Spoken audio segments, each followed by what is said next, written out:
So that was quite big, and that's probably the biggest separation between IPC and here. But very thankful that IMSA has that program, because for me as a driver, I can learn the car and get up to speed very quickly. So it's very fortunate. Dakota, thanks for the chat. Enjoy your day off. Awesome. Thank you very much.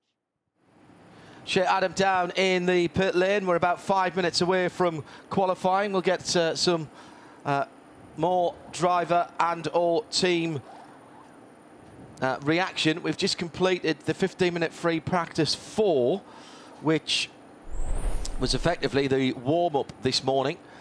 Just joining us in sound and vision, we're at Sebring International Raceway via the live video button on imsaradio.com or imsa.tv. 3 3/4 miles, 17 corners. Bit of everything here. Some fast runs through the Bishop and Jean de Bihan bends. Long straight down to turn 17, which in the prototype cars, you turn in flat at that, and then you start to scrub speed off as you come back onto under the bridge and round onto the start-finish straight. Heavy braking at turn 7 at the hairpin in front of the hotel. As I say, a little bit of everything here, and a huge crowd on hand. It's Jeremy Shaw and John Hindhoff in the Haggerty Global Broadcast Centre. We're just on the outside of turn 17. And one of the things I've noticed this week, Jeremy, is the huge amount of parking and RVs on the driver's left-hand side of the Alec Ullman Straight. I know that's been available for a little while, but we haven't had a quote-unquote full Super Sebring since that parking was put in there. I don't think I've seen this many people at Sebring for quite a long time. It is the 70th, so there's plenty of things to celebrate. Great crowd, and as ever, very knowledgeable crowd here. Yeah, absolutely fantastic. No question about it. It's the atmosphere around the paddock is sensational. On the whole grounds here is fantastic. So just great to see. And there is a lot of excitement for this weekend. Let's go to Joe Bradley for an update in the pit lane. Morning, Joseph. Good morning, gentlemen. Just saw the Dragon Speed car go behind the wall, so I've made some inquiries, as you do. And so you seeing that and your former employment is quite funny. Yeah, so may I refer to my pocket notebook? Yeah. Did you take those notes contemporaneously, please? Yes, as soon as was practicable. Very good. Is what it said. So I thought, oh, issue. And then I saw the Racing Team Netherlands car go behind the wall. But I've been down to Dragon Speed, and basically they weren't sure whether they were going to be able to stay on the pit road or go behind the wall. That's what I'm being told. Okay. So nothing to get worried about is basically what I'm trying to say. Around the world on RS2, part of the Radio Show Limited Network. That's the home of IMSA Radio.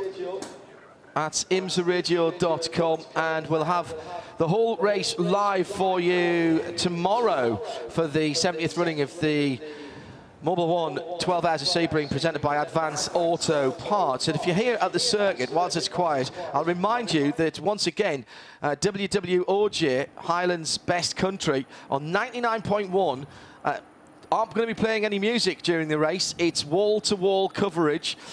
They will have their ad breaks, of course, but you'll get our commentary in between. If you are travelling a little further afield, or you've got friends who want to listen in, News Talk 7:30 AM, also been a partner of ours for some time. And there's a brand new FM frequency for News Talk. It's 95.3 FM. So 99.1, 7:30 AM and 95.3 FM.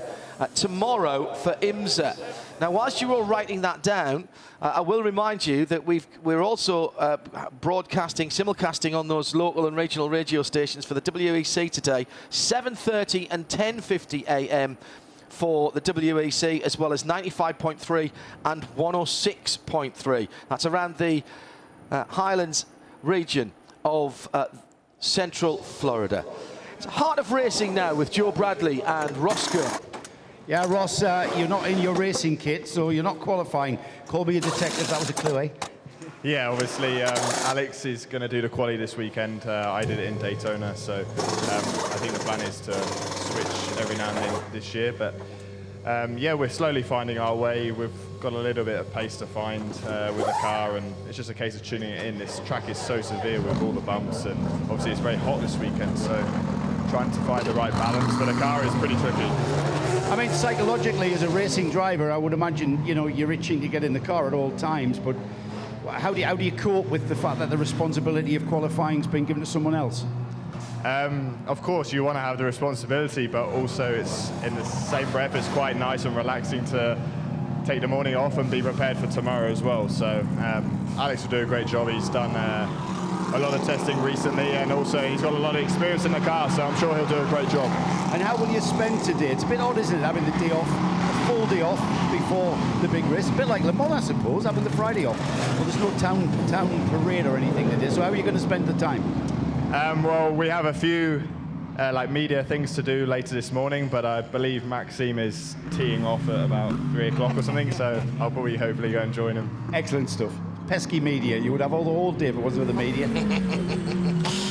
Yeah, very good indeed. The clock has started running for qualifying, and out on the circuit, the GTDs, both Pro and GTD categories. Jeremy, I'll stick a pin in this one for who's going to be in the front, particularly in the green cars, the cars with the green numbers, the green edges to the shade band, and the green end plates on the rear aerofoils. The manufacturers here, super competitive, and the BOP doing its job. The performance has been balanced. 30 horsepower 20 horsepower, I think I said earlier on. Yeah, 20. 20 horsepower extra for the Corvette number 3 in that category to give it a little bit more oomph. Well, we haven't heard that officially yet, at least I haven't seen anything official yet about it, but I've asked a couple of questions, it's annoying that we're not sending that information. Anyhow, it's a different story. Judging from yesterday's practice session, 3 sessions yesterday, 2 during the daytime, one in the evening, the fastest cars during those sessions appeared to be the Ferraris and the BMWs. As you say, as we talked about a little while ago, lots of balance of performance changes after Daytona, which is normal because Daytona is so different, but also compared to really this race, for most of the cars, the baseline would be Petit Le Mans at the end of last year when everything was really close. But of course, since then, the Corvette GTD car is new to GTD. The BMW M4 GT3 is also brand new. So there's quite a few changes that are necessary after Daytona because it's such a different racetrack. But quite a few changes also since Petit Le Mans. I could go through them all. There's a lot of differences between how the cars ran at Petit Le Mans and how they're running here. Nothing major significant, but some of the changes, for example, the Acura is 20 kilograms lighter than it was the end of last season. The Aston's the same weight, the BMW's a new car, the Corvette's a new car. Ferrari's the same weight, the Lamborghini is the same weight. Lexus is a little bit lighter than it was. McLaren is the same weight. Mercedes is a little bit lighter. And the Porsche is the same from last year, and similar changes also to power levels as well. A few little tweaks here and there. I think the most important thing that listeners and viewers should get from that, Jeremy, is that the BOP isn't static. It is evolving throughout the season. Now, we don't want to get into the situation that we had in the World Championship a few years ago, where there were more BOP changes than there were races.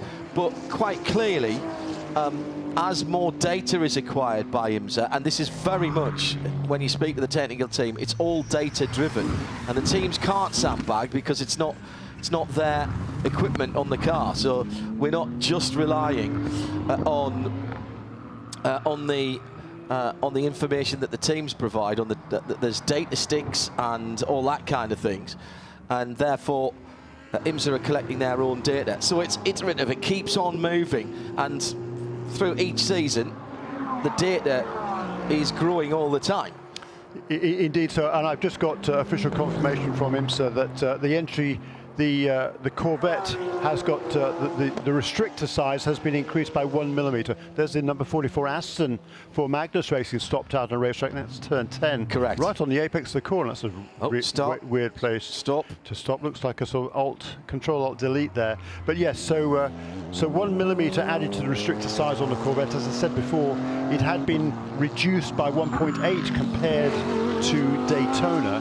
But now, the IMSA officials look poor over the data after every session. That is why, after the first session yesterday, several cars were penalised. They had to sit out 5 minutes in the next session because they had not handed in their data by the prescribed time, which I think is something like 20 minutes after the end of the session. Might even be less than that. I think it's 15, yeah. Right. So the IMSA technical team then pause over that data. If they come across something that seems to them anomalous, i.e. out of balance compared to everything else, then they will make these changes. That's what happened here in terms of the Corvette. So once again, the IMSA, red flag, thank you, John. Once again, the IMSA technical team really on top of trying to get these cars as balanced as they can. Now you might wonder why the red flag didn't come out immediately with the car stationary, this 44 Magnus Aston Martin stuck on the apex of a corner for John Potter. The simple reason is that race control would have been communicating with the team and said, does he think he can get it going? He has fired up the V8 engine. I can see a bit of what appeared to be muck and rubbish coming out of the exhaust on the left-hand side. That wasn't a good sight, actually, as it restarted there.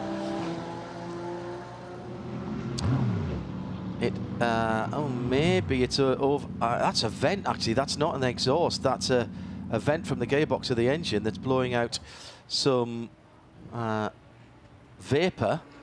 I wonder if that is a driveline gearbox issue, and because the engine did seem to be running. The exhaust, of course, is just behind the front wheels on that car. I should have remembered that. The AMR safety team are there, and we're getting little bits of movement from the 44. Clock is still running. And as I say, race control would have been talking to the team. Do you think he can get it going? What's he telling you? What's he telling you? Now, Shea Adam, I invoked your pet hate as the 44 gets going and then stalls again. I think that car's going to need a tow. I invoked your pet hate yesterday when there was a red flag in session. Shea, the procedure for red flag in session is what for IMSA? Well, if it's a red flag in qualifying and you line up at the pit exit, you have to then serve a drive-through penalty because you're not allowed to line up at the pit exit. Guess who's here with me right now? Are you at the pit exit by any chance? This is where the penalty box is, so where the pole interview should happen. That was the sound of the second Ferrari coming and sitting here. That would be the 21. That is Simon Mann. The 47 beat him out here. That's Giorgio Sternigiato. The 28, whose pit box is directly across from where they should be, Michael De Casada. He has come to line up at the pit exit, as has the 66 Gradient Racing Acura. And we are now being joined by the 42, that is Don Yount, NTE Lamborghini, and then the 97 Mercedes. I think that's Cooper McNeil behind the wheel of the WeatherTech racing car. I'm glad to see that car. They had the leak yesterday. Remember I suggested they put the engine underwater and look for the air bubbles? But that is 6 cars now sitting in this line. That will be a drive-through penalty when we go back to green. Those. Make that 7. Here comes another RLL. No, that's Paul Miller coming back to its box. That is Madison behaving, thankfully. Are you sure? Yep, he's peeling off. Okay. I told Garrett as well to remember to bring him into the box because, yeah, the rule book is important, guys, and you need to follow it.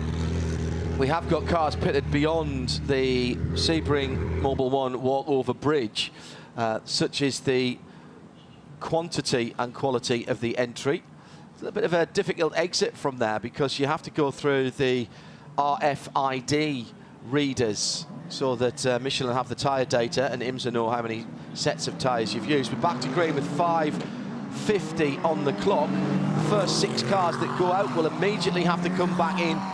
We'll see that pop up on the screen anytime soon. And the NTE Lamborghini has failed to fire its V10, and that's a problem for the WeatherTech Mercedes. Now it gets going, and now it all gets a bit untidy as the driveway Faf Porsche comes through. And they're heading out onto the track now with it's going to be just under 5 minutes, isn't it, to go. Closer to 4 minutes, so it's going to be 2 flying laps for those who went back to their pit box. I'm not sure any of those 6, Jeremy, by the time they've done a drive-through and come back round again, will actually get a flying lap. So that's a very costly error by those 6 GT cars. Yeah, it really is. You know, it's all about minimizing your mistakes in any sort of a race, and it comes down to qualifying, same in qualifying as well. As we heard from Mike Shank a little while ago, every session is important these days. Qualifying is important. If you have got to start from the back, particularly in GTD, you know, there's 28 GTD cars out there, so if you're sort of 25 places farther back than you should be, then that's the problem. Getting past 25 cars isn't easy. Getting past 2.5 cars isn't easy, let alone 25. You're very right, Jeremy. And the other thing is, bad things happen in the middle of a big pack. The closer to the front you are, the more easy it is, the easier it is to stay out of trouble. Coming down to 4 minutes and nobody's crossed the line yet. First car is the number 28. Wait to see these penalties. Shea Adam has news on the Magnus 44 Aston Martin. Team is saying it was a technical issue that brought the car to a halt, but good news, it has just rolled back off the pit lane, so perhaps the good old-fashioned three-fingered salute, Control-Alt-Delete, fix things. I think there was a little touch there between the Pfaff Porsche and one of the Lamborghinis going down into turn 7. A Haggerty Motul car. Its new driveway sponsorship on it. Very distinctive. 3.5 minutes to go. Here it is, car 68, 28, 21, 47, 42, 97. Penalty, lining up at pit out, drive through. Now, the thing is, that's been called, and they've all gone through, I think. And, well, certainly the 62 has. Well, I think they're probably, I mean, as you said, John, well, yeah, but the point is this: if they come in and serve the drive-through, they wouldn't have turned a lap. Correct. If they go out now and kind of argue their case, you know, at least they then have set a lap time. So I guess it's probably worth it. I mean, they're in trouble either way. Shea's down by the penalty box. Did any of those cars come in, Shea? Yes, we had the 66 Acura, we've had the 42 Lamborghini, we've had the 28 Mercedes, the 97 Mercedes came in as well, and both of the Ferraris, the 21 and the 47. Okay. All right, so they're going to have to hustle to get round now to get one flying lap. Indeed, and Don Yount there he left with about just over 2.5 minutes remaining, so he should have time just about to get around and start a flying lap, and as you say, that's going to be it, one and done. So coming down to 2 minutes now. The 63 green Lamborghini, the TR3 car. Unmistakable sound and the howl of that V10. No Audis again this weekend in the IMSA WeatherTech SportsCar Championship. We had the TCR cars, of course, in the Alan J Automotive Network 120 for Michelin Pilot Challenge yesterday. Seems amazing to me that having been such a preeminent brand in global sports car racing in a number of different classes, all of a sudden we have no Audis racing in the Premier North American Series. They've completely lost the plot, haven't they? I mean, they're just not, well, I mean, the whole customer service thing is pretty much disbanded. Have you not got an opinion on this, Jeremy? I really don't think you should be sitting on the fence there. Yeah, it's bizarre. I mean, having had such a high profile in the past, that's very true. It does seem really weird. Yeah, that is very true. So a minute to go. Yeah, and finally now we've seen some GTD Pro cars out setting lap times. Daniel Serra in the Ferrari Ferrucci Competizione goes fastest at 1:59.979. That's a good lap by the Brazilian. The fastest time in practice yesterday was by Nick Yellowly at 1:59.853. So within 1/10 of a second of that now is Daniel Serra. Daniel Serra actually has the GTD lap record around here, set back in 2018. Also, of course, in a Ferrari. Yeah. Robbie Foley fastest in the GTD Turner car. Wow. Just pull up the times from the WEC. 1:59.7. Now they're all GTE cars, of course. But I seem to remember it was Ben Keating, wasn't it, who set the pole in GTE AM yesterday, and he was just under 2 minutes. And these are GT3 cars that are setting that time. That just goes to show how sophisticated and quick these GT Daytona GT3s are now. Bortolotti at the front of the field for Lamborghini and the number 63 car, that bright green, number 63. Michael Bortolotti, 159.431 from Robbie Fawley for BMW. He's the best of the Pro cars, 159.7. Best of the AM cars, rather, 159.788. Then Daniel Serra, so Lamborghini, BMW and Ferrari, the top three, and Serra goes to the top as the checkered flag comes out. Now, did Serra see that? Yes, he did. So that is provisional pole position for Risi Competizione with a 159.4, Jeremy. Yeah, Ben Keating's time in the GTE car yesterday was 159.204. Wow, so only 0.2 of a second quicker on these cars today. And time's coming in. Mirko Bertolotti just 0.017 seconds behind Daniel Serra, so the Italian goes second for the Lamborghini team, car number 63. Zach Robichon for Porsche, the number 16, goes to the top of the GTD part of qualifying. Yep, third fastest overall. Everybody, of course, improving on this final lap. Just a couple of cars to go. I think Mirko Bertolotti, I think, he's still on another lap. He didn't take the checkered flag last time around, according to this. Everybody else, here he comes now, out of the final corner to the checkered flag. There's a chance here. There's half a chance here. Does he improve? He does not. Why not? 159.482 is against him. He's 159.431. He was close, and he had the best third sector there, Jeremy, and his own best first sector. He was basically a tenth away. In the first sector, and that's cost him pole. He lost it in turn one. Yep, basically. In turn one. Yeah. Because he was purple, as you say, in sector 3. He was personal best in sector 2, but about half a tenth out away from the Ferrari through that middle sector. And in the first sector, though, he did not improve his previous best, and that is probably what cost him opportunity to get that pole position. But super tight there, 0.017 then between the Ferrari Risi Competizione car number 62 and a number 63 TR3 Racing Lamborghini in second place in GTD Pro. Giuseppe Risi, take a bow, sir. Yep. Been a real brilliant supporter of this form of racing since it started over here with the much missed Dr. Dom Pinos, and haven't always been a full season entry in latter years, but this is the second race on the trot that we've seen that bright red Ferrari of Houston Pennzoil machine and pole position here in GTD Pro. Yeah, and coolly he's embraced GT3 as well. I mean, he was a GTLM stalwart, was he not? And the Daytona was a one-off at the time, but with question marks afterwards. And having had a great result there, second position, decides to come on here and puts that car in a pole position. Risi won this race 3 times in the past, but the most recent time was 2010, so quite a long time ago, 12 years ago now. Yeah, brilliant stuff. And they kept their hand in doing other things like Ferrari Challenge and some other Ferrari racing. It's been brilliant to have them back as Daniel Serra comes down to pit out to meet up with Joe Bradley and Adam. Joe Bradley is in his matching Ferrari red race suit, which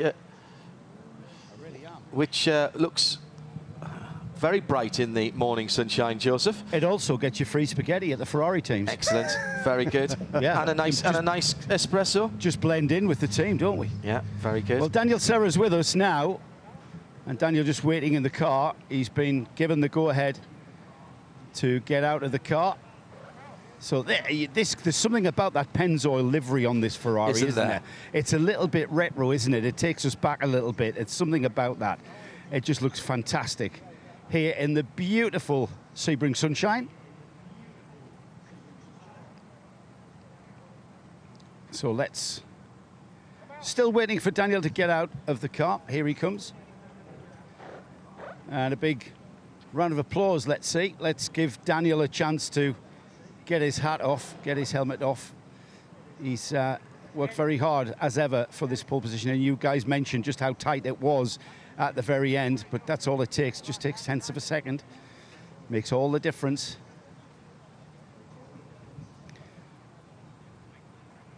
So Daniel takes his helmet off, and a big smile, no doubt. Dan, just want to turn you around to turn 1. Congratulations, firstly, GTD Pro pole position. Tell us a little bit about how the lap came about. First of all, I'm very happy with the team. I think we did a great job during the practice sessions, and we were improving every session the car. And qualifying in that way, we had a red flag that complicated a little bit, but it was the same for everyone. Anyway, the car was super great. It's really nice to drive, to do the qualifying in Sebring, to put the car on the limit, on the bumps. The feeling for the driver is always really, really nice. So I'm happy to do a pole position here. And with Giuseppe Risi, I've heard he's recently sold on his dealerships, but to have him here as well, just that makes it even better, doesn't it? I think Giuseppe is really passionate for racing. It's nice to see how much he enjoys here and how much he understands about the racing. And he's always here, always in his place, quiet. He don't talk too much. When he talks to you, you know that you have to sit and listen to him. And yeah, I'm happy to give him this pole position. Congratulations, Daniel. Well done. Well, Zach Robichon, you don't get pole positions at boring tracks now, do you? Pole sitter at Sebring. That's a pretty cool title to have. Yeah, that's pretty awesome, you know.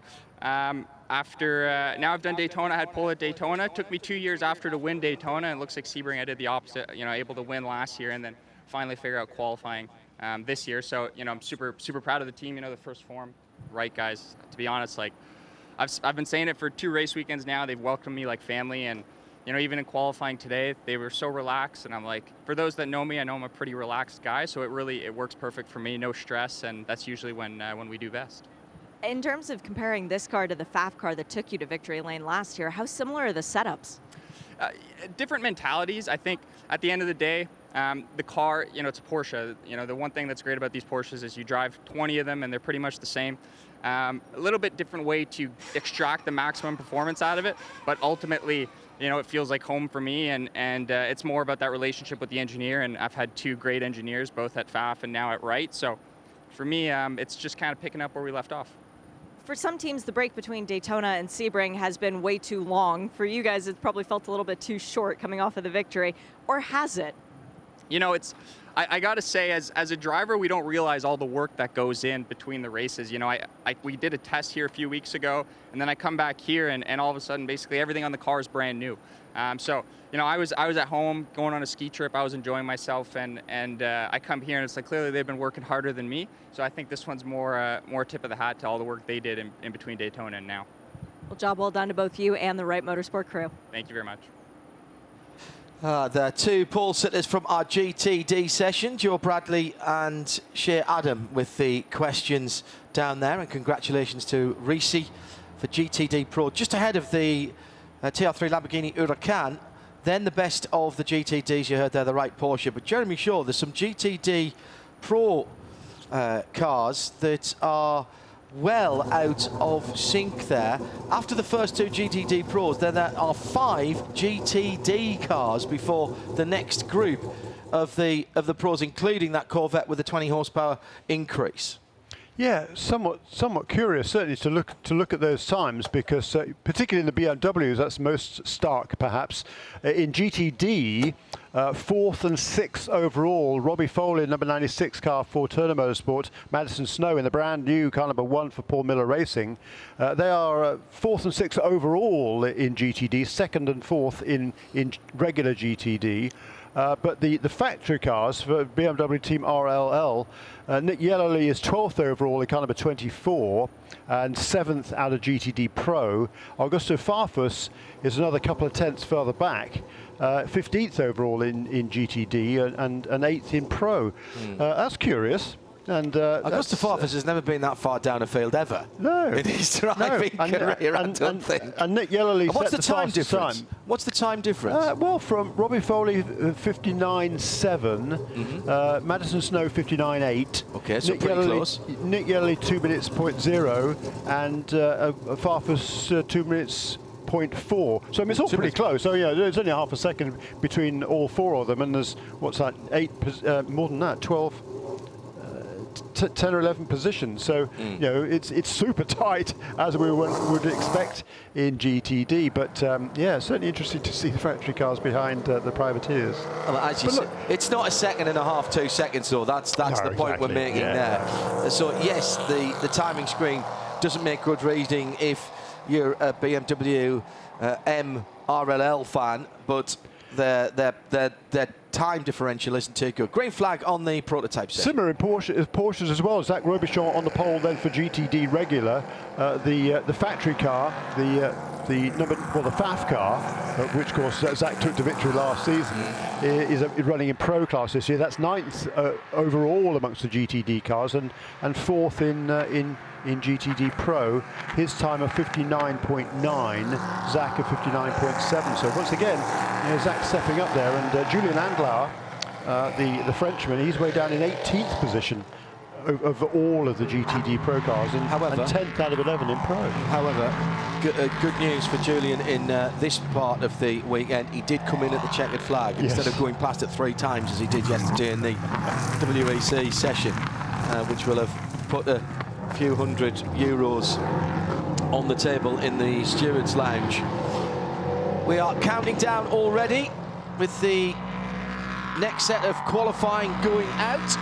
This will be setting the grid for the LMP3s for the 70th running of the Mobil 112 Hours of Sebring, presented by Advanced Auto Parts. And let's take some drivers for you. Harry Gottsacker in that Müller Motorsports Duquesne. That's the number 6 car that had to be towed back at the end of the warm-up session. It's Mark Kwame for 47 Motorsports in the number 7. Ori Fidani, AWA. Another Duquesne, so the 3 Duquesnes getting out early with that number 13 car. Harry Baylock for Junior 3 Racing is the first of the Ligiers out. That's the number 30. I wonder if the Duquesnes aren't working together here by any chance, are they? They all dived out of the pit. Might we get a little bit of a tour down the long Alec Ullman straight? Yeah, quite likely. We talked about the Müller Motorsports car number 6 earlier this morning when we expressed surprise that neither Efren Castro nor Moritz Kranz were driving. Alec Udell drafted into that car literally after the Porsche Cup races yesterday. Efren Castro was supposed to drive the car.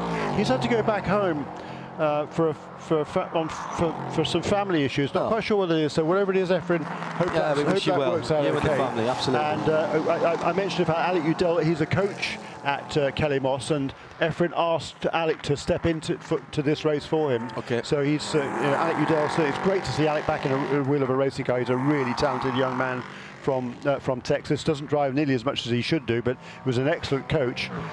So he's going to have an opportunity. I'm not quite sure though why Moritz Kranz isn't here, and Harry Gottsacker is filling his position in the number 6 car as well. So I'll do some homework on that and find that out for tomorrow. As Jeremy says, not for us to pride with what's going on with Efren. He had to go across the line in front on 2 races in the Porsche Carrera Cup North America, presented by Visit Cayman Islands. But whatever it is, we wish you well and hopefully see you at the next one. Really great weekend up to that point for Efren Castro in that newly liveried black and purple Did car. get the win in race 2 though, didn't he? So he got the racing wings. Yeah. Yeah.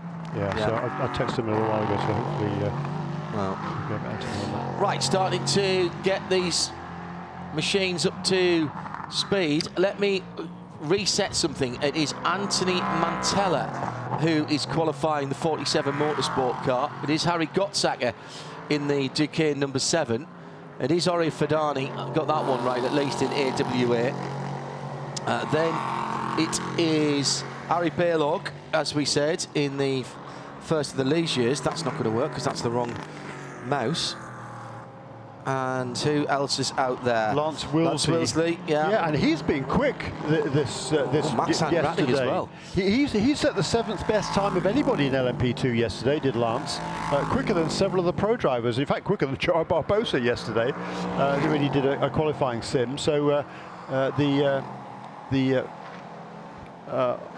oncology surgeon from Boston area has done a really, really nice job. That's car number 33 for Sean Creech Motorsports. Dan Goldberg will be out in the Performance Tech car number 38.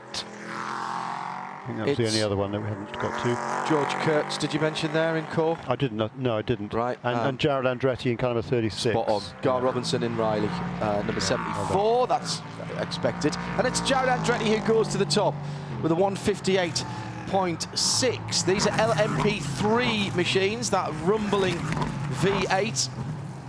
Really nice race cars, these. Properly thought out. And I'm told very satisfying to drive. Yeah. The fastest time yesterday in practice of 56.8. That was Malte Jakobsen in the Sean Creech car. That was a good lap. Yeah, the car that Lance Willsey is driving this morning. The lap record in qualifying last year was a 156.001. That was by Rasmus Lind in the Performance Tech car number 38. Jared Andretti a 58.6. Dan Goldberg a 59.0. At the moment, that was their first flying laps, so there'll be certainly more to come there.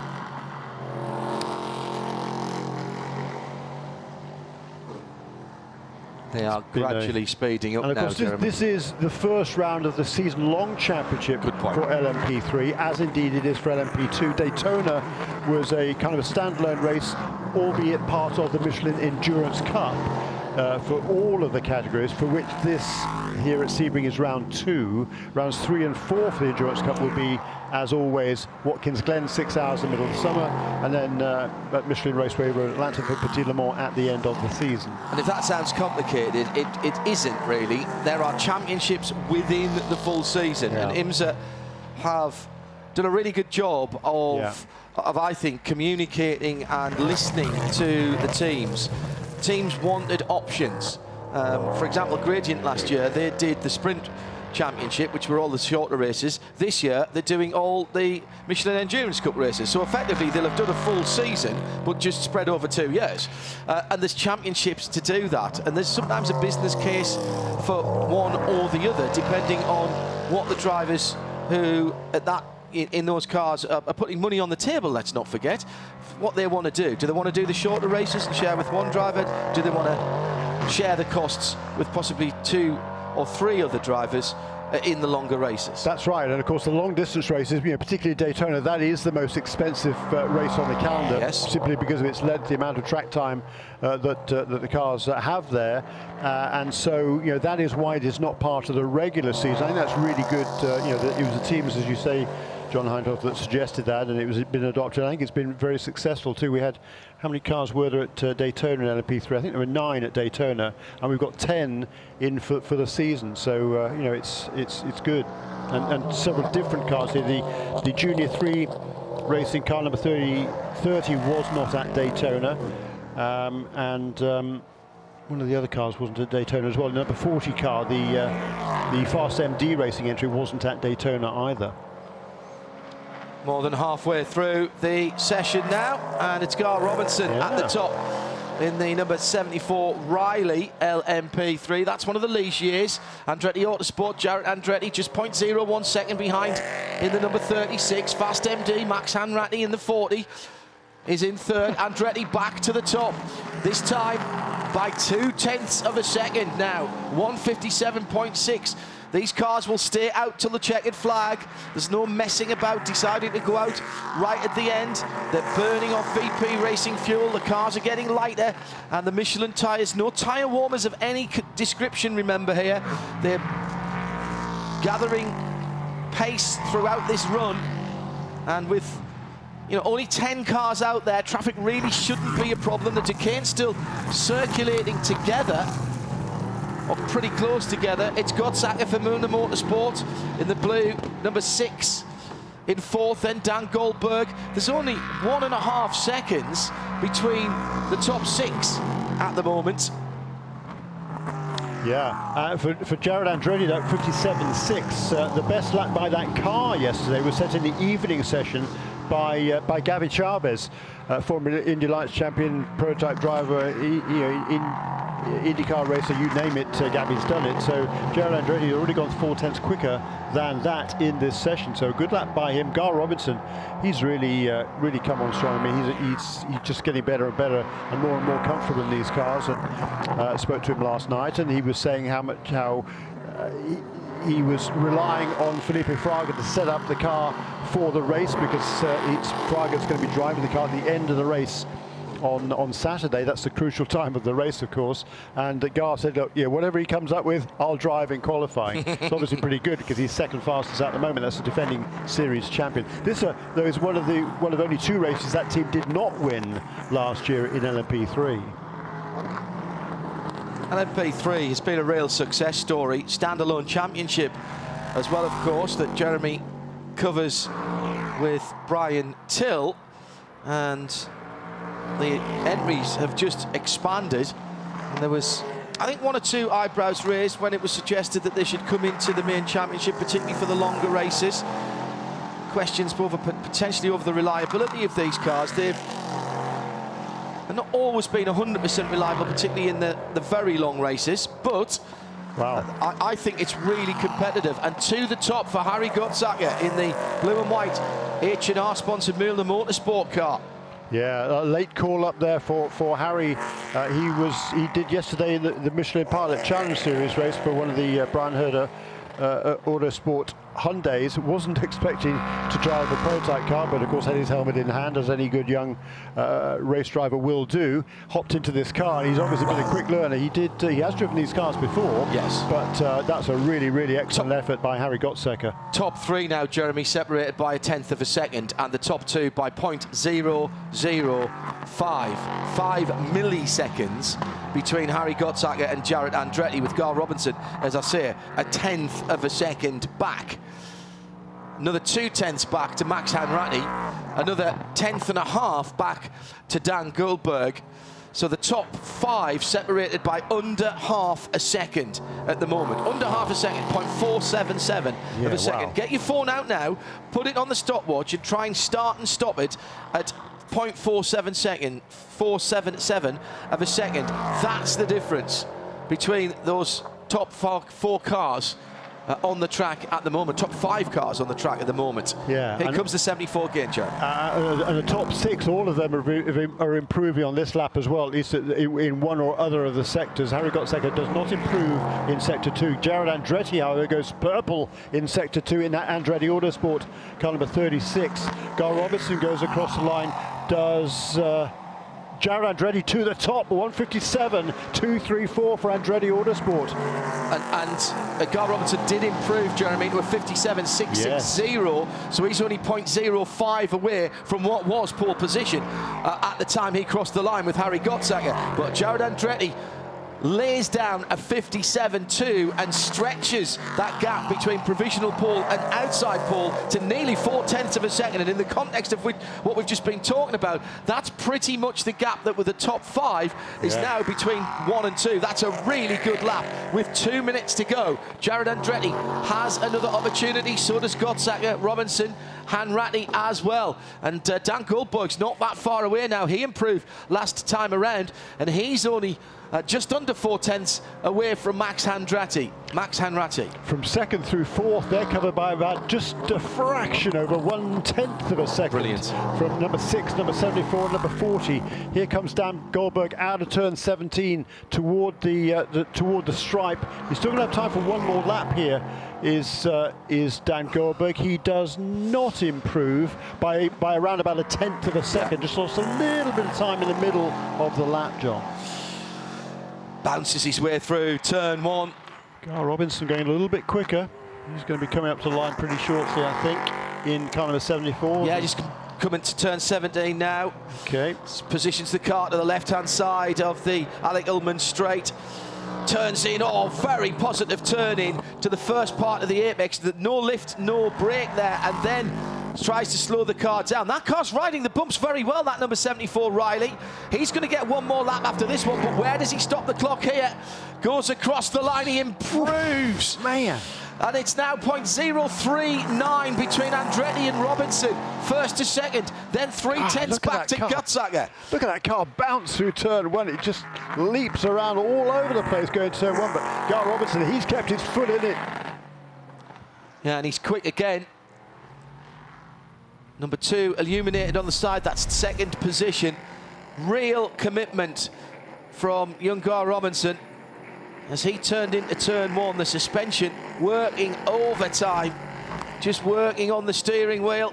Big slide in the middle of the corner, but he actually didn't put his wheels off the circuit there. The Michelin tyres kicking up a little bit of dirt, but that was remnants of someone else being off the circuit earlier on. Checkered flag is out, so this is it. Whatever you've got, leave it on the track. Don't leave anything behind. You've got to really ring the last couple of tenths. If you've got a couple of tenths, that could be huge. Gotzacker quick in the first sector. 1:57.234 is the time to beat for pole position. Front row time 1:57.273. Gotzacker pushing along very nicely in that number 6 Milner Motorsport car. Where's he on the track? He's just gone through turn 10 and 11. Heading towards Tower Turn now. He's got the number 33 ahead of him. That might just cause him a little bit of an issue because he's catching that car very quickly indeed. The Sean Creech Motorsport car with Lance Wilsley behind the wheel. Purple in sector 2 for Andretti. Here comes Robinson. Checkered flag is out. Dan Goldberg will be no better than 5th. Max Hanratty is pitted. He'll be no better than 4th. Here's Robinson in the 74 Riley Motorsports Ligier and goes to provisional pole by 0.2 of a second. But here comes Andretti. Andretti gets a good run out of 17, goes through and improves his time to 0.035 away from pole position. Gar Robinson for Riley Motorsport steals it on his last lap. Jared Andretti will start on the outside pole for Andretti Autosport, 74 from 36, and those two young drivers are 0.035 between them, with Harry Gotzacker still out there. He goes across the line now. He's lifted off. He does not improve. He's half a second further back. He'll start on the inside of row 2. A 10th ahead of Max Hanratty for Fast MD Racing. He'll be on the outside of row 2. Inside of row 3, Dan Goldberg Performance Tech a second away from the improved pole position and half a second ahead of George Kurtz. He'll be on the outside of row number 3. What a run to the line, Gar Robinson. Well, as he started his last lap, it wasn't the most auspicious start. He was bouncing, riding a real bucking bronco through the exit of turn 1, but Jeremy Shaw nailed it in his comment there when he said he kept his foot in and kept the car on the track. That enabled him to put a very good lap together indeed. 1:57.048 for Gar Robinson, takes pole in LMP3. Great qualifying session for these super looking and brilliant sounding cars. 74 Ranch Resort sponsored machine in that bright yellow and blue, bright orange and blue colour scheme. So Gar coming down into the pit lane. He'll be happy with that, Jeremy. That was a proper battle out there in qualifying, and hats off as well to Jared Andretti. Jared of Andretti Autosport must have thought he was in with a chance. Every time he went across the line, he improved, even on his last lap. But he came up 1/3 of a tenth short. And I bet you know, if you had a word with Jared, he would say, yeah, that was at turn 4. I just missed my turning point, or something like that. Racing drivers tend to be very analytical. Right-hand side door open for Gar as he comes down to the end of pit lane. And the second pole position for Gar Robinson. The first one came at Mid-Ohio last year, but this will be a big feather in his cap. That's a fine effort by Gar Robinson there. And well, and you know what? It's always good to get a pole position. Surely it's even more I suppose, satisfying when you've had to battle for it like that. And that was a proper scrap. And the team will have been telling him, you're on pole, you're on pole. Oh, you're not on pole. Because he was just ahead of Jared Andretti, wasn't he, on the track by, what, 3 or 4 seconds. And he's out of the car, punches the air in delight, and prepares himself, after the excitement of winning pole, for something even better. Talking to Shea Adam. Yeah, buddy. Pole position for the Mobil 1, 12 hours of Sebring. That was an effort that you had to put in out there. Jared Andretti really gave you a run for your money. Talk about that qualifying session. Oh yeah, I mean, I've always known Jared to be really great competition and stuff back when we were racing in GT4 and stuff like that. But a lot of respect for those guys. I mean, it's Andretti Autosport, but I think it just goes to show for all the, I gotta get the hat going.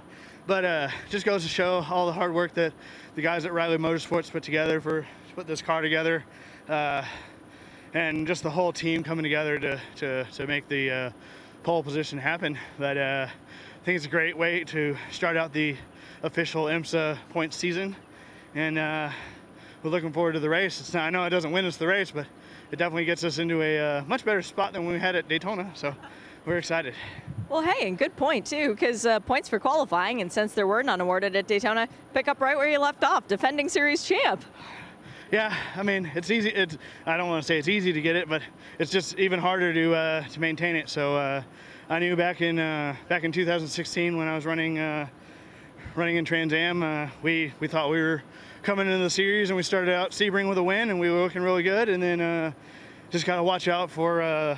There's always a new guy that comes in that's not quite at the beginning, not quite there at the beginning of the season, but definitely start showing their colors at the end of or toward the middle and the end of the season. So we're just going to watch out for all those guys and try not to make the mistakes I did in 2016, and try and do the best we can to maintain what we got, to maintain the lead that we got. So.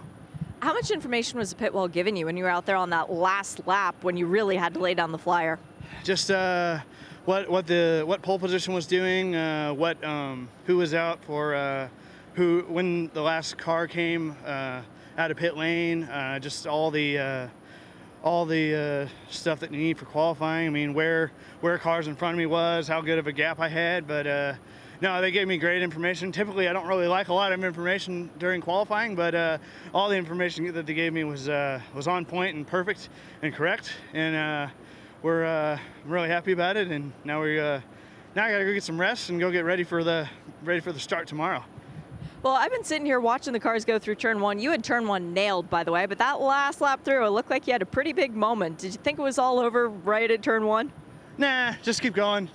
I figured it's either gonna stick or it's not. So we got such a great audience in turn one, so you gotta show up for those guys. But yeah, definitely. And typically, I've always had like my crew pitted down here, so you can't let them hear you lift. I mean, then you look like a pansy. But no, just try and get it as clean as possible. And I think I actually found a line that has the fewest bumps possible, which is going to be really nice for my stints tomorrow. And so. Yeah, my back and myself are going to be ready for tomorrow. Great answer. When in doubt, flat out. Congratulations, Gar Robinson, pole sitter at Sebring. Wins the pole and the pole interview competition, awesome, if there was such a thing. Big smiles from Gar Robinson. He knew he was in a fight there. It was either going to stick or it wasn't. And that's brilliant stuff. And those of you down at turn one, he did give you some entertainment down there. So that's your champion for the LMP3 category. Make sure you give him a big cheer. And there is a big crowd at turn one. There's a big crowd everywhere, isn't there? Absolutely. I mean, what a character. I remember his dad, George, racing IMSA quite a few years ago now. But Gar is a chip off the block, and just he's a real character and a real enthusiast, and boy, he can drive race cars. I mean, he came up through the muscle cars of Trans Am, won various TA2 championships before setting his sights on endurance racing, kind of following in the steps of his dad, and he has taken it to it magnificently. A tremendous year last year for Gar. Ended up with the championship and that pole position at Mid-Ohio, and to add a pole at Sebring to his resume, another feather in the cap. I enjoyed that, Jeremy. I hope that showed for those of you watching and listening. Still to set the pole positions for LMP2 and DPI. The Dragon Speed car with their Stars and Stripes livery has added some yellow and blue in support of Ukraine. Their struggle in the war going on at the moment. And there's sports enthusiasts all over the world listening to us. And if you've got friends or family that are caught up in that war, we send you all of our best wishes. Yeah, it's the team sponsor Flexbox who insisted on their space on the car being given over to that Support Ukraine logo. Good for them. Yeah, exactly, very cool. And Flexbox, they're on the side of several cars, including the Core Auto Sport LMP3 car as well. But they're a global shipping container supplier, and they are absolutely they were adamant, this Support Ukraine decal on the side, very cool. So 15 minutes on the clock. Right. Now, who sets pole position for the 70th running of the Mobil 1 12 Hours of Sebring, presented by Advanced Auto Parts? And this is DPI and LMP2, so two different classes going out in this session. Tell you what, for DPI, it's going to be either a Cadillac or an Acura, I reckon. Do you think so? Yeah, I do, yeah. I like, again, do you know what I mean? I like the fact that, you know, you're not sitting on the fence there. Yes, but which one? At various times during the free practice sessions, we've seen Cadillac dominating with 3 or 4 cars at the front of the field, or we've seen the 2 Acuras at the front of the field. Yeah. And whether I've looked at it, I've looked at the time of day, I haven't been able to find any kind of progression, if you like, so I don't know. Well, I think in the cooler temperatures the Acura is more competitive with the Cadillac. So I think the Cadillac is the car to have around here, ideally, particularly in the heat of the day. In the cooler temperatures, the Acura teams think they're going to be more competitive. It's warming up now already. It was a lot cooler an hour or so ago, or less than an hour ago, whatever it was, when qualifying actually started for the GTD cars. It was like 45 minutes or so ago. So it is warming up, but it's going to be a really interesting session. I think the guy to beat this weekend so far has been, well, 2 guys to beat, I suppose, would have been Pipo Derani, who's always fast around here, loves this racetrack, had a huge amount of success here in the past. But the 2 Ganassi Cadillacs, they are super fast as well. And Mike Rockenfeller, he's done more laps than anybody, I think, around here so far this week, or yesterday that should be, because his 2 co-drivers for tomorrow's race are both committed to the World Endurance Championship race this afternoon, driving for the factory Toyota team. That is their priority until the end of the WEC race. So neither of those 2, Jose Maria Lopez nor Kamui Kobayashi, has driven the number 48 car. It's been the Ally Cadillac who've been driven solely so far by Mike Rockenfeller, so he is certainly comfortable with all of the conditions. So Pipo Derani in the number 31, the little exhalation from me was the whole of the rear end of that car airborne through turn 1, and people on it immediately. Such respect for these drivers. No hanging about, no dialing themselves in. It's full attack from first flying lap. Derani through turn 10, clear track ahead of him. He's got the number 60 a little bit further up the road, but I don't think it's going to be too much of a problem. So he heads through Bishop Bend and into the Jean de Bihan Bend and down towards Le Mans Corner, which takes him onto the back straight. Hooks the Michelin tyres up onto the blue and white curbing and over the white line to try and straight line the right-hander onto the back straight. Just drifting from the middle to the left-hand side, flashing the light, and that is the number 60 car that is ahead of him. And that car Oh, it's going to be right there in turn 17, and he's had to back out of it. So he did catch that car in the wrong place. He was perilously close to the tyre stacks on the outside of turn 17. Now he goes through and takes the top time with a 47.2, but Mike Rockenfeller behind him, who didn't have to lift, had a much better run, 46.5. And that car ahead did just, I think, distract Durrani. He lost it on the bumps, and now we've had an off with the Mustang sampling Tristan Vautier car. He got into the dirt coming out of turn 1. Has he hit the wall? Yes, he has. He's hit the unguarded Armco steel barriers on driver's left. That's that hook the tyres on the right, swing across the left, and there's damage to the nose cone of that car. He's lost all of the front valance, and he'll have to come back into the pit lane. He was wide, but he did catch the bump onto that almost red dirt on driver's right, and that spits him across to the left. Almost got away with it, but it's a violent impact. And he was sideways for so long and still moving so quick that the windscreen tear-off was actually pulled off the screen with just the force of the air going across from right to left on the windscreen. So the right-hand side of the windscreen tear-off. Now he's shedding bodywork on the track down at turn number 7. The race control won't be too happy about that. We are still, however, green with 9 minutes 15 to go. So a quick bit of rhinoplasty on the Mustang sampling number 5. We might get that. No, they're not allowed to touch it. The car, no. Of course. So that's the qualifying over for the number 5 car. You're not allowed to touch the car during qualifying. You forfeit all your times. Tristan Vautier was on the pole here in 2018. He was also on the pole in GTD in 17. But in 18, after getting the pole, did he crash the car at turn 17? Was that during the race? Oh, can't remember now. But also that car had pretty much identical accident during the race last season. The number 5 car spun off at turn 1, hit the same part of the barrier there, did quite a fair bit of damage to the car. I think it was more the rear end than the front. They got it going again, well enough to win the race remarkably. It's a tremendous comeback by that JDC Miller Motorsports Mustang sampling team 1 year ago. So whilst all that excitement was going on, Tom Blomqvist from Meyershank Racing has gone up to second in the Acura.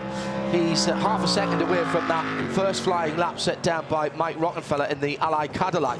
Pipo Derani, who was on a very quick lap, but then had to lift out and deal with a couple of seconds he lost in the final sector. I think he just got so close as he turned in the corner, all the aero was from the car. Correct. It just sort of slid on wide there, and he had to anchor it up and just about managed to miss the fence. He did a very good job of not hitting the tyres on driver's left. Now, incident moment to go for Mike Rockenfeller. Lock up of the front wheels, was it down into... Or does he hit the debris? At turn 7. Oh, you're right. No, it's turn 10. Shea Adam is looking at the front end of the Mustang sampling Cadillac. It looked like a fair bit of damage on the front of their Shea. There's a lot of damage to the front of this car. This nose cone will not be reusable. The left front dive plans are completely gone. Under the front of the car as well, the splitter that goes under the car, that's missing. The right side is damaged, but that's still clinging on. Interestingly enough, both of the headlights are still okay, but there is blue all over the front of this car. It was a rough impact with that tire wall. Not the tyre wall, Shea. It was the steel barriers. It was the Armco that they hit. Jeremy. New lap record for Alex Lynn in the Cadillac car number 02, 145.323. The quickest time yesterday at 145.750, so a full 4/10 of a second quicker. The old lap record set last year by Pipo Derani at 145.354. So he's gone 300ths of a second quicker. The average speed approaching 128 miles an hour around this 3.74 mile circuit. That's the black and dark red 02 Cadillac from Chip Ganassi Racing. Now, Pipo Derani in a second. Within a 10th of a second.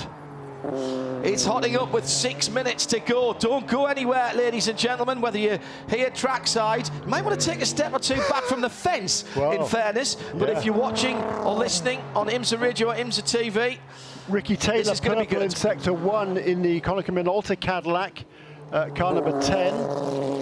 and a personal best in Sector 2 is now coming onto the Alec Ullman straight, coming down toward that long drag towards turn 17. Good luck going here for Ricky Taylor. Local driver from Apopka, just outside of Orlando, so only a couple of hours or so away from here at Sebring. Oh, that car jumps around over the bumps in 17. But super committed, Jeremy. As they turn in, they're still on the day fastest. Another new lap, qualifying record then. What, 45.1 now, Jeremy, is the best time. A tenth of a second further back, Ricky Taylor. Mike Rockenfeller puts his best lap in, but now the car that was leading earlier on, the 48 Ally Cadillac, down in 5th, but he's only he's 4 tenths away from that new qualifying record, and he's down in 5th position. Top 3 separated by 1.5 tenths. Top 4 separated by 2.5 tenths. That's how tight it is around here with 5 minutes to go. The 01, which is the black front and the white rear car for Cadillac Racing and Chip Ganassi. Sebastian Bourdais, at the moment, provisionally will take the green flag first tomorrow for the Mobil 112 Hours of Sebring, presented by Advanced Auto Parts. He's on it again, right to the edge of the blue and white curbs at turn number 13. Meantime, a bit of traffic. We haven't talked about LMP2. LMP2, we must get in there because Ben Keating is the quickest, 150.209, 3/4 of a second ahead of Ulrich Edman for Dragon Speed, the number 81 car in second place. Steve, both of them quicker, by the way, than that. Vautier didn't get a full lap in, forget that. Stephen Thomas is third for PR1 Matheson Motorsport. Those Oreckers 1, 2 and 3, 52, 81 and 11 in LMP2. So once again, Ben Keating doing a cracking job in qualifying. He's racing in the FIA WEC. We'll have coverage of that for you on RS1 a little later on today. Three-quarters of a second clear of everybody else in LMP2. That's saying that Henrik Hedman's doing an excellent job also in that Dragon Speed USA car, number 81, to be second fastest. Here's Durrani coming through, Jeremy, through turn 17, and he's got a really good lap going here. He's 2.5 tenths away from pole position, 1.5 from the front row. Through goes Sebastian Bourdais. Pipo Durrani comes through. 0.026 of a second. Ricky Taylor pits from third position, so Bourdais in the 01 still holds provisionally the pole position. 0.026 of a second behind the red and white Whelen Engineering Cadillac, the number 31. 145.166, 145.192. That's the gap at the front of the field. And both of those to an average speed of more than 128 miles an hour around this really tricky racetrack. With the bumps here averaging 128 miles an hour. That is amazing. And I'm guessing that the hairpin at turn 7 is a first gear corner for these cars. Probably, yeah. The ultimate sports car lap record around here, by the way, was set in qualifying with the multi-million-dollar Audi R18 e-tron Quattro at a 143.8. That was back in 2013 by Marcel Faisler. And that was everything turned up to the max in a whole host of downforce and tyres that were half as big again. And in actual fact, Sebastian Bourdais had the race lap record, which was faster than that, a 143.2. So Bourdais, he loves this place. I mean, he relishes a challenge always. But what a lap that was in that DPI Cadillac for Chip Ganassi Racing. But we're talking about just under 2 seconds then, the difference between that outright record and what we're seeing here. Yeah. Amazing, because you can't turn these engines up either. Twice the horsepower probably in the Peugeot, and 4 times at least the money. And you can't turn these engines up. They had qualifying settings for those cars. That was the other thing as well. And super sticky tyres. Super sticky tyres and about twice as much downforce. It was like, you know, a semi-trailer in a wind. That's how much it was moving the air around there. Down to the last minute and a half, and the DPI's showing very, very well. Again, I'm going to mention this only because I really fear for the guys who have to performance balance the new 2.0 DPIs, the LMDH as they'll be known, with purpose-built chassis rather than having to rely on existing LMP2s, with manufacturer involvement from people like the Volkswagen Group And GM, Acura. Ben Keating quicker again last time around. And the LMP2 pole position is now a 49.9. So he got under 2 minutes in the GTE car in WEC, now under 150 in the LMP2. 145.1. Where would that have put Sebastian Bourdais in WEC qualifying? And a reminder that these guys are running on customer Michelin tyres. Ahead by 2.3 seconds. Of the LMP2s? Of the yesterday? Yes, of everything. Of everything. Oh, yeah. wow. Yeah. So 2 seconds quicker than the qualifying pace from yesterday. Yeah. Despite 2.25 seconds faster. Despite being on customer tyres. Yeah. Wow. Pretty cool. Big spin for the number 20. That is Dennis Anderson. Now that's unusual for Dennis to make a mistake. It's the High Class Racing red and white car that he shares with Anders Fjordbach and Fabio Scherer. Just lost that in the carousel, was it? Yes, it was. Didn't hit anything though, did he? I don't think so. Good job. That's all right. But that's the checkered flag, so he's not going to get that lap. Good job by Dwight Merriman for Era Motorsport, caliber 18, third fastest in LMP2, ahead of Stephen Thomas, who has been fast over the last season or so. Neither of those two had a huge amount of experience in racing. Here comes Ben Keating again. He's done. He's checkered into the flag. lane. Checkered flag, Jeremy. Yeah, so that's fine. He didn't bother staying out there. He knew that the pole position already beyond anybody else's grasp. He's got about 6.5 tenths over Henrik Hedman, who did improve on his last lap. Correct, yes. But didn't get under the 150 mark. No. So that'll be a very excited Ben Keating when we speak to him in a moment. Man, that was a lot of fun. That was a very, very impressive qualifying session. So what was the old qualifying record, Jeremy, did you say? 45.3. Right, so we had first and second beating that. No, top 3, top 4 actually are all inside. Oh, really? Okay. Yeah, 45.354. Right. Yeah. That would put you 5th on the grid this year. Last year's pole position would be 5th on the grid this time around. Yeah, that's stout. And you know, I'm going to say this again. People who think that these DPIs aren't proper prototypes, just look at the times, look at the competition, and talk to the teams who are running them about how cost-effective these cars are in terms of performance per monetary unit. Yeah. Because that, to me, is what really. Everything else put aside, that would make a convincing case. But then you add in the fact that they are quick, they are reliable, that the performance between the different manufacturers is so good, and they're working on, fractions of the budgets that we saw in the LMP1 hybrid days. Even now with the hypercars and the performance that these IMSA-specific prototypes have is extraordinary. Efficiency, right? In everything, Jeremy. Exactly. Aero, the tyre sizes, the way the engines are run. Use of money, everything. Yeah, absolutely agree. Excellent. That was yet another pole position then for Ben Keating. He is just what a performance he put on in the DPI car at Daytona. He was absolutely magnificent in that. He started once again on the pole at Daytona. So poles again at Sebring and Daytona then for Ben Keating. Wow. Shea Adam is waiting for a very, very pumped up Ben Keating. 2 pole positions in 2 separate championships in 2 very different cars in 2 days, and his ninth pole. That includes 2 at Daytona in the qualifying for the qualifying race. Let's not even go there.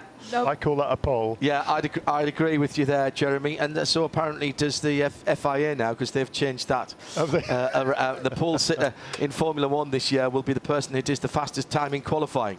Why that has to be explained when they've got the sprint race. You see, because they did it the other way around.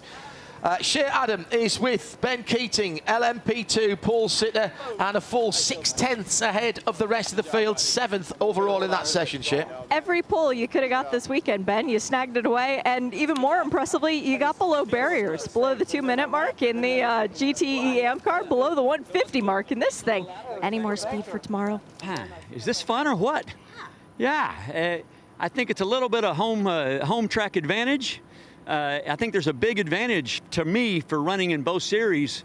I'm learning things in the Aston that I'm able to use in the LMP2. I'm learning things in the LMP2 I can use in the Aston. It's been incredible. No, I don't think there's more speed. Both the laps that I did in the Aston and in this car were really incredible laps. It was a goal of mine to get below the 150, and you really have to push to get there. I took quite a bit of risk to get there, but because I'm new tires with low fuel, you can get away with a little bit more. You can't get away with that in a race. So I don't expect there to be any more 149s in my future.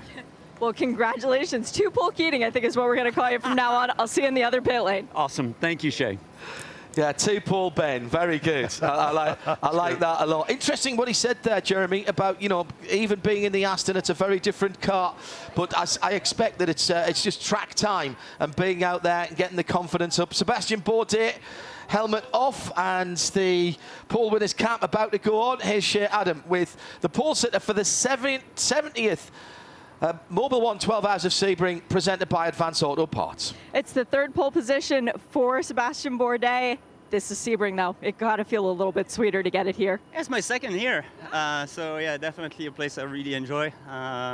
Didn't quite get the balance right. I was hoping that we'd nail it better. I basically got pole in the banker, and then as soon as I went, then it was game over. So yeah, really happy. I mean, the boys gave us a really fast car. We just didn't have to push to get there, so that was good. Probably going to be looking for a bit of security for the long stints in the race, but we got a bit of time to think about it. And yeah, hats off to Cadillac, and great performance today for Chip Ganassi Racing.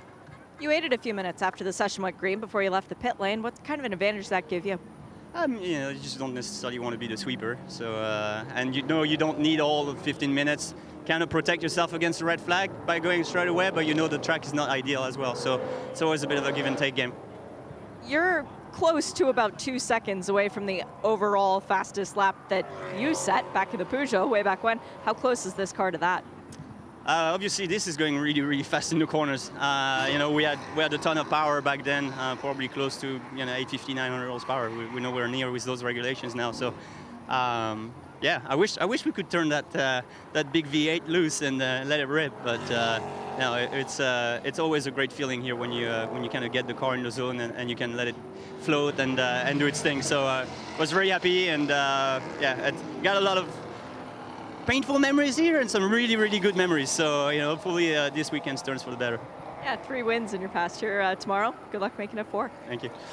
That was interesting, wasn't it? Yeah. It sounded to me that Sebastian Bourdais was kind of saying, I found that as a driver, I think he finds that a little bit more satisfying because he's having to do, look, I'm not saying it was easy in the Peugeot, so don't take that from what I'm about to say, but he's having to do more, particularly in the corners with this car, to keep the minimum speed up as much as he can with smaller tyres and less downforce. Yeah, and it says a lot about Michelin, doesn't it? Providing you a tyre that can provide those cornering Customer capabilities tyres here and run full stints as well. Double stints sometimes. I mean, you don't often see Seb smiling that broadly. Yeah. That meant a lot to him. Joe Bradley and Shea Adam were in the pits for IMSA WeatherTech SportsCar qualifying. We have set the field for the 70th Mobil 1 12 Hours of Sebring, presented by Advance Auto Parts. From Jeremy Shaw and me, John Hindhaugh, in the Haggerty Global Broadcast Centre. Thanks for being with us.